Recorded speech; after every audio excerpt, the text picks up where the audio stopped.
aujourd'hui je vous retrouve avec les cheveux mouillés parce que figurez-vous que c'est le jour du henné. Et je viens de me laver les cheveux. Hier soir je m'étais fait un petit bain d'huile de coco sur les cheveux pour les hydrater avant mon henné, même si le henné ne déshydrate pas du tout, hein. Ça peut d'ailleurs être un soin pour les cheveux parce qu'il y a du henné neutre. Et j'en viens à vous parler d'un livre que j'ai reçu qui est super canon, qui s'appelle le layering. Et j'en parle maintenant parce qu'en fait c'est le layering et pour les visages et pour les cheveux. Oui oui oui. Donc le layering c'est quoi? C'est une sorte de millefeuille de plusieurs étapes qu'on fait pour se nettoyer le visage et pour s'hydrater et prendre soin de ses cheveux, avec plusieurs étapes. Au naturel avec des huiles, tout ça. Le livre, en gros, si vous connaissez le layering et si vous en avez déjà fait tout ça, ça ne vous servira à rien parce que c'est pas... Enfin voilà, c'est le layering mais il n'y aura pas de détails en plus, il n'y aura pas de trucs incroyables. Si en revanche vous n'êtes pas au taquet du layering encore, ça va être hyper pratique pour vous parce qu'il y a des petites recettes, genre se rincer les cheveux au vinaigre de cidre et à l'eau. On vous explique également quelles huiles sont bien pour les cheveux, quelles huiles sont bien pour les visages, pour les peaux, les différentes peaux, les peaux sèches, les peaux machin, les beaux trucs, les peaux bidules. Donc déjà, je vous le conseille, il est très bien. Et ensuite, je voudrais juste, avant de faire mon henné, vous parler un petit peu des shampoings que j'utilise. Alors, sachez toutefois que chaque cheveu et chaque visage et chaque peau est différente. Donc c'est pas parce que je vous dis que tel truc est bien sur moi qui sera bien sur vous, d'autant plus que j'ai les cheveux courts et donc forcément je pense que ça facilite quand même les soins et ça fait que si par exemple j'ai les cheveux peut-être un peu secs, étant donné qu'ils sont courts ça me dérangera moins, donc voilà. Personnellement pour moi toute seule j'utilise du shampoing solide depuis longtemps. Alors la marque que j'aime beaucoup c'est le shampoing Sweetie de chez Pacha Mamaï. Récemment j'ai lu en fait qu'un tensioactif qui était dans ces shampoings là, et comme dans tous les shampoings solides, était moitié naturel, moitié synthétique, donc issu de la pétrochimie. C'est des petites choses qui m'embêtent un peu parce que moi j'essaie quand même d'utiliser des choses naturelles. Voilà, on fait toujours au mieux, mais en tout cas je trouve que c'est toujours intéressant de chercher des produits naturels, des produits français. Je me suis tournée vers la farine de pois chiche et j'ai beaucoup aimé. En fait, j'ai juste mélangé de la farine de pois chiche à de l'eau chaude. J'en ai appliqué sur mes cheveux, j'ai nettoyé, j'ai rincé et franchement ça a très bien fonctionné chez moi. Et j'ai également reçu un shampoing solide à froid. Alors le shampoing solide à froid, c'est ça. Il ne contient pas ce tensioactif qui est végétal mais aussi synthétique. Donc ça peut être intéressant si on est en recherche de naturalité, tu vois. Il est labellisé Nature et Progrès, il n'est pas vegan, il contient des œufs. Ça c'est vraiment un label auquel j'ai entièrement confiance. Il est très très chouette ce label.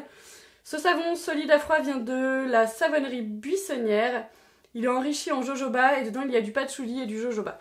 Donc c'est français, ce n'est pas irritant, il n'y a rien de synthétique dedans. Donc je vais vous en reparler quand je l'aurai testé. Alors le seul truc, c'est que quand on utilise du shampoing solide à froid, qui n'a rien à voir avec le shampoing solide tout court. Le shampoing solide à froid, il faut rincer ses cheveux au vinaigre de cidre et à l'eau. Donc tu mets par exemple ça de vinaigre de cidre et ça d'eau. Et tu te rinces les cheveux avec pour que tes cheveux soient doux et soyeux. Moi, avant mon henné, je me suis donc lavé les cheveux étant donné que je m'étais fait un bain de coco hier soir. Donc, j'ai utilisé ce shampoing-là. La marque Urtekram, ça vient du Danemark, c'est vegan, c'est cruelty free, c'est naturel. Je l'ai pris sur le site Biodidou, c'est le site où j'ai aussi pris mon henné.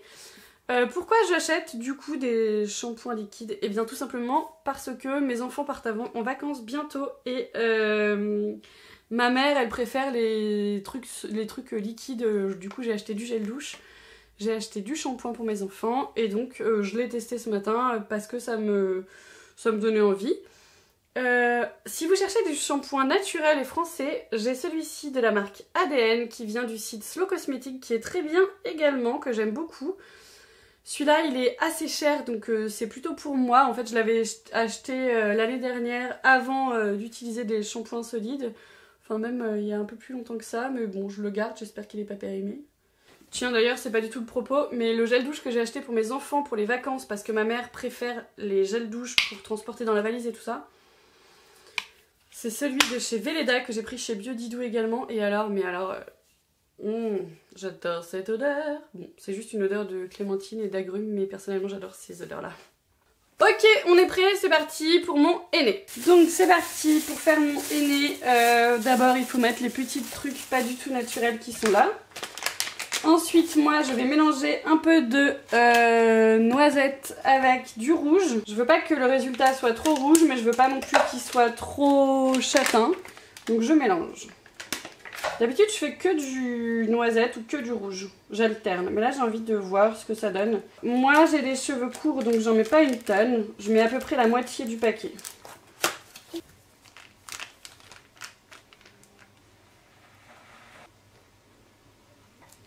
Et ensuite je rajoute de l'eau. Petit à petit, il faut prendre de l'eau tiède. Sur la boîte, dans les explications il y a écrit à combien doit être l'eau que vous mettez dedans. Si vous avez envie, vous pouvez rajouter votre démêlant ou de l'huile. Moi, j'en mets pas parce que voilà, je trouve qu'après un henné, mes cheveux sont nickel, donc j'ai pas besoin de plus. Mais si vous avez envie de rajouter un peu de votre démêlant ou un peu de votre shampoing ou un peu d'huile, je crois, vous pouvez. Il faut vous renseigner sur internet pour savoir quoi exactement mettre pour votre type de cheveux.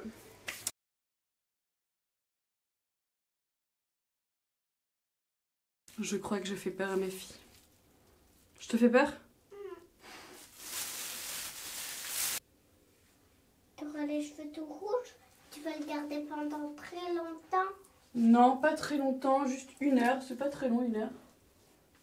Mais après ça reviendra marron? Non, en fait, ça va être comme avant, un peu rouge orangé, tu vois. Bon, voilà. Donc, si vous avez les cheveux longs, ne faites pas n'importe comment comme moi. Vous faites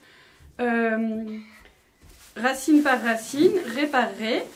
Maintenant, je vais le laisser poser pendant 1 heure. Ça, c'est pareil, ça dépend de vos cheveux. Ça dépend de si vous aviez eu des cheveux colorés avant ou si vous avez rien eu avant et tout ça. Je suis de toute beauté. C'est important de mettre une charlotte ou de mettre un foulard parce qu'en fait, il faut que les cheveux et que la teinture restent à une température assez chaude pour que les pigments soient bien pigmentés. On a sur la peau. Oh, c'est pas grave, mon amour. Là. Sur ton bras. Oh mon dieu!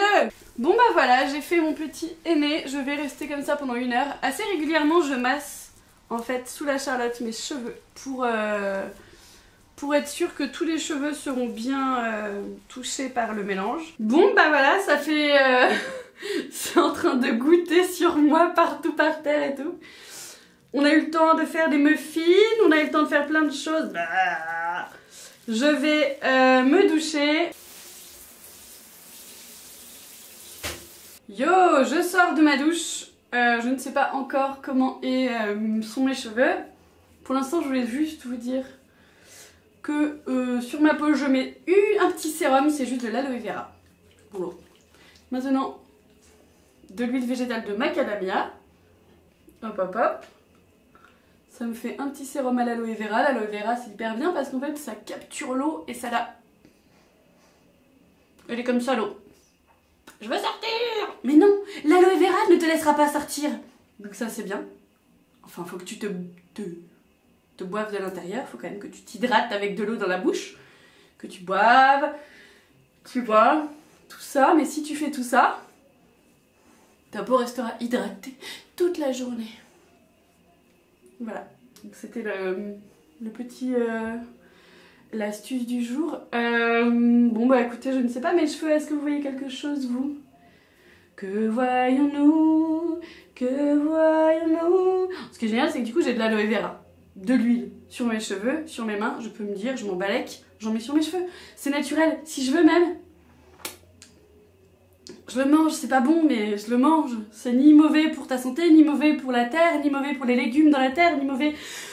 pour les poissons, pour la viande, pour les insectes, pour le ciel, pour la planète, pour Bouddha, je ne sais pas. En ce moment, je lis un livre sur le bouddhisme, c'est très intéressant. C'est très intéressant.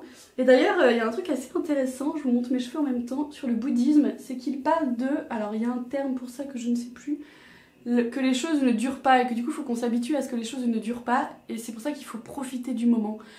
L'impermanence. Bouddha, si tu m'entends... Si tu as une chaîne YouTube, mets un pouce bleu. Bon allez, je vais me sécher les cheveux.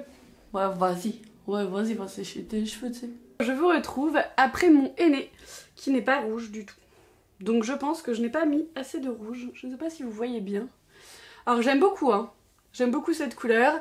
C'est un tout petit peu plus orangé que ce que j'avais fait avant. Oui, alors ma fille est à côté de moi et adore dire caca. Donc vous aurez sûrement des cacas.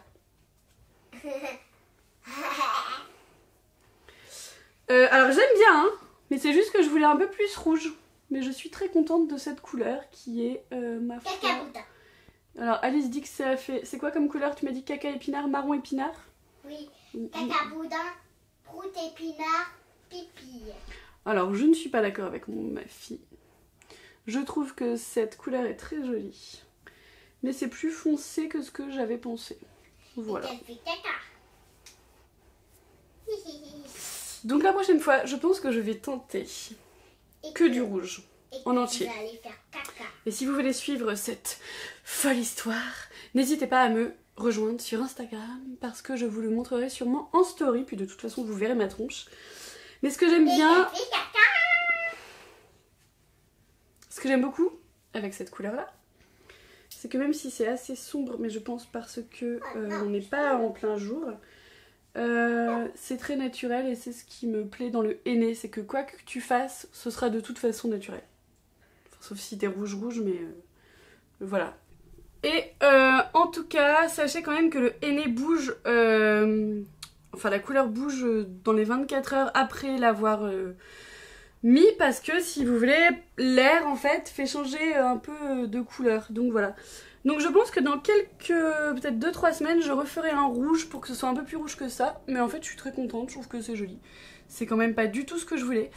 Je m'excuse pour le titre putaclic de cette vidéo, mais ça m'amusait de faire ça, et en plus de ça, bon voilà, ça va, tu vois, j'ai le droit si je veux.